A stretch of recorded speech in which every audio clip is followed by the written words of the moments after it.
المخلوقات افضل المخلوقات رحمت للعالمین محمد کے علاوہ کوئی نہیں ہے. اور اس کا کلمہ پڑھتے ہو آپ, اس نبی کو رب العالمین سورہ طٰہٰ, نوٹ کرنا, سب حوالہ دے رہا ہوں, سورہ طٰہٰ پارہ نمبر 16, اللہ سبحانہ فرماتا ہے اے حبیب فتعال اللہ الملک الحق ولا تعجل بالقرآن من قبل ان يقضى الیک وحیہ قل رب زدنی علما. توجہ دو پیارے, اللہ فرما رہا ہے اے حبیب آپ کہو کہ اے میرے مولا میرے علم کو بڑھا دے. نبی کو رب نے کہا ہے بتاؤ کون ایسی مخلوق ہے جو نبی سے زیادہ جانتی ہو؟ ہے کوئی مخلوق؟ آپ ہی بتاؤ. کوئی نہیں ہے مگر ایسی عظیم الشان علم والی مخلوق رسول اعظم کو بھی اللہ کہہ رہا ہے اپنے علم کو ڈی اینڈ مت کرو, کہو اے میرے مولا میرے علم کو اور بڑھا اور بڑھا اور بڑھا. کیا سمجھے؟ اس لیے تواضع آپ کا اثاثہ ہونا چاہیے, انکساری آپ کا زیور ہونا چاہیے. جھکو گے جتنا اللہ اتنا ہی اٹھائے گا, جتنا جھکو گے مولا اتنا ہی اٹھائے گا.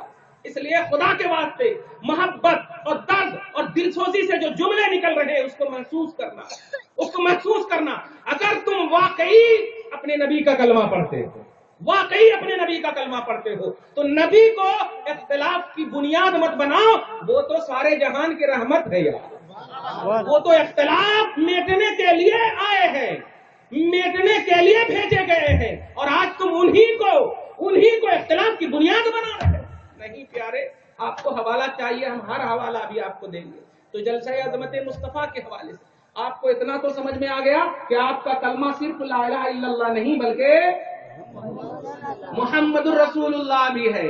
تو اب جب آپ کے ایمان کی بات, آپ کے کلمہ کی بات اور وہ بھی شان کے اعتبار سے بیان ہو تو آپ ایک مومن ہے. توجہ دیجیے گا, ایک مومن ہے, اور مومن کی تعریف ایمان کی اگر ہو تو مومن کو غصہ اور تکلیف نہیں ہونی چاہیے بلکہ خوش ہونا چاہیے کہ میرے ایمان کی تعریف ہو رہی ہے, میرے ایمان کی تعریف ہو رہی ہے. توجہ دینا, یہ اگر جمن جمراتی کی تعریف ہو تب آپ اعتراض کر سکتے ہو اللہ سے بڑھا دیے, اللہ سے بڑھا دیے. نہیں, کوئی کسی کو نہیں بڑھاتا.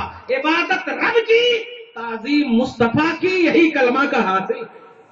لا الہ الا اللہ, نہیں ہے کوئی معبود سوائے اللہ کے, مطلب عبادت اللہ کی ہوگی. محمد الرسول اللہ, محمد اللہ کے رسول ہیں, تعظیم مصطفیٰ کی ہوگی.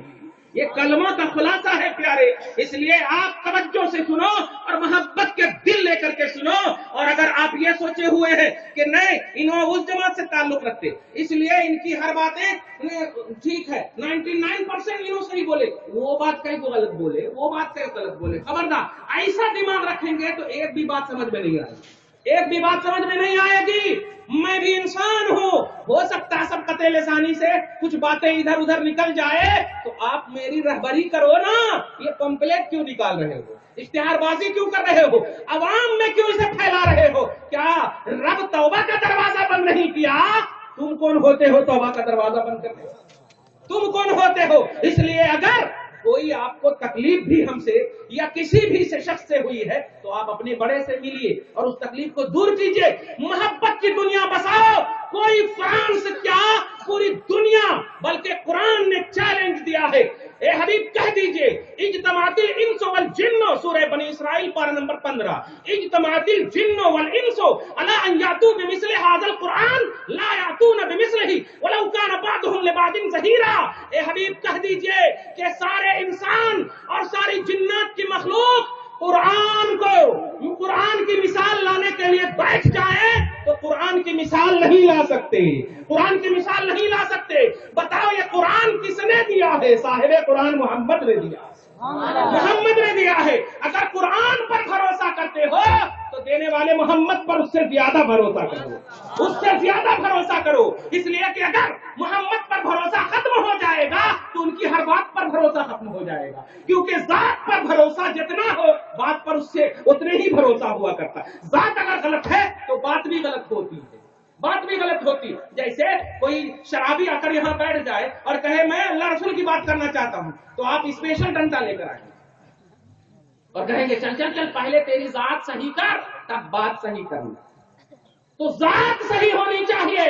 تو قرآن پاک کا اعتماد اگر آپ پر ہے، آپ اعتماد کرتے ہیں، تو اس سے کہیں زیادہ صاحب قرآن محمد الرسول اللہ پر اعتماد کرنا ہوگا، ان پر بھروسہ کرنا ہوگا. تو جب ان کی مثال نہیں آ سکتی تو صاحب قرآن کی بھی مثال نہیں آ سکتی، رسول اعظم کی بھی مثال نہیں آ سکتی.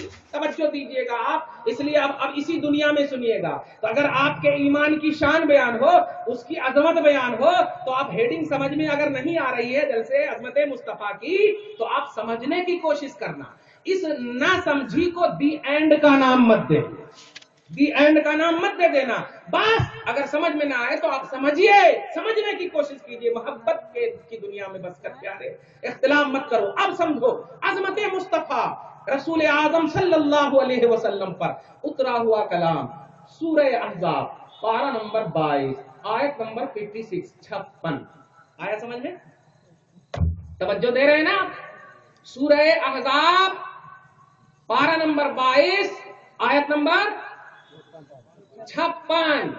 سورہ احزاب پارہ نمبر 22 آیت نمبر 56. ماشاءاللہ. ہاں بچے بھی آپ، ہاں بیٹا سب توجہ دو. اللہ سبحانہ فرماتا ہے ان اللہ و ملائکتہ یصلون علی النبی، بے شک اللہ اور اس کے سارے فرشتے آپ کے نبی کا سبحان اللہ. ہر مومن کے ایمان، توجہ دیجیے، ہر مومن کو نہیں ہے مومن بتائے تو خالی اتنا سے ہم کو بول دیجیے کہ میں مومن نہیں ہوں. کوئی ایک سیکنڈ کے لیے بھی نہیں بول سکتا کہ میں مومن نہیں ہوں، ہے کہ نہیں؟ سب الحمدللہ ایمان والے بیٹھے ہیں اپنے اپنے اعتبار سے اللہ کی بارگاہ میں، ان کا ایمان ہے. توجہ دیجیے گا. تو بے شک اللہ اور اس کے سارے فرشتے آپ کے نبی پر سبحان اللہ، مومن کے نبی پر سبحان اللہ. توجہ دیجیے گا. آپ محسوس کیجیے گا کتنا پاورفل ہے خدا کی قسم. آیت کریمہ کو محسوس کیجیے. کیا بھیجتے؟ درود بھیجتے ہیں. سبحان اللہ. اب آگے نہیں جاؤں گا، بس آج میں 3-4 منٹ میں ایک عظیم بات سمجھانے جا رہا ہوں. وہ بات ہے درود بھیجتے ہیں سب بولتے، درود کیا ہے سمجھتے؟ واٹ از درود؟ میننگ آف دی درود، درود کا معنی کیا ہے؟ توجہ دیجیے گا. اور میں کوئی اپنی کتاب سے نہیں، دارالسلام سعودی عرب کا ایڈیشن، دارالسلام سعودی عرب کا ایڈیشن. توجہ دیجیے گا. اور خاص طور سے اپنے تو اپنے ہی ہیں، اور جو ظاہری طور پر اپنے نہیں ہے ان کو بھی اپنا سمجھ کر کے بول رہا ہوں. توجہ سے سنیے. دارالسلام سعودی عرب کا ایڈیشن 194 میں پیدا ہونے والے اور 256 میں انتقال فرمانے والے امام ابو عبداللہ محمد بن اسماعیل بخاری فرماتے ہیں. کون فرماتے؟ 194 میں انہوں پیدا ہوئے. کون؟ امام بخاری. 256 میں انتقال ہوئے. 194 والے تو کیا 194؟ حضور علیہ الصلوۃ والسلام سے کی ہجری جو ہے نا 10 سال نکال دیجئے تو 184 ہو جاتا. 10 ہجری میں حضور صلی اللہ علیہ وسلم دنیا سے تشریف لے گئے. 194 ہجری میں انہوں پیدا ہوئے ہیں امام بخاری، اور 256 میں انتقال فرمائے. توجہ دیجیے. وہ فرماتے ہیں سورہ احزاب پارہ نمبر 22 آیت نمبر 56 کے تحت فرماتے ہیں اپنے شیخ اپنے استاد ابو العالیہ کے حوالے سے، نوٹ کرنا سب کا. فرماتے ہیں سوال کر کے ہی، ما معنی الصلاۃ، درود کا معنی کیا ہے؟ ابھی کہا نا واٹ از درود، درود کا معنی کیا ہے؟ آج تک آپ سنیں اور کئی تحریکوں سے کئی کتابوں کے حوالے سے آپ نے سنا درود کی فضیلت، درود کی فضیلت، مگر دال را واو دال اس کا معنی کیا ہے؟ درود اس کا معنی کیا ہے؟ یہ سمجھو پیارے. اب سنو، امام بخاری اپنے استاد ابو العالیہ کے حوالے سے ارشاد فرماتے ہیں درود کا معنی یہ ہے. اب ہے نا ہماری طرف سب متوجہ؟ بولو سب اٹریکٹ ہے نا ہماری طرف؟ کوئی سوئے ہوئے نہیں نا ہے؟ کیونکہ آپ کے ایمان کی بات ہونے والی ہے. آپ کے ایمان کی بات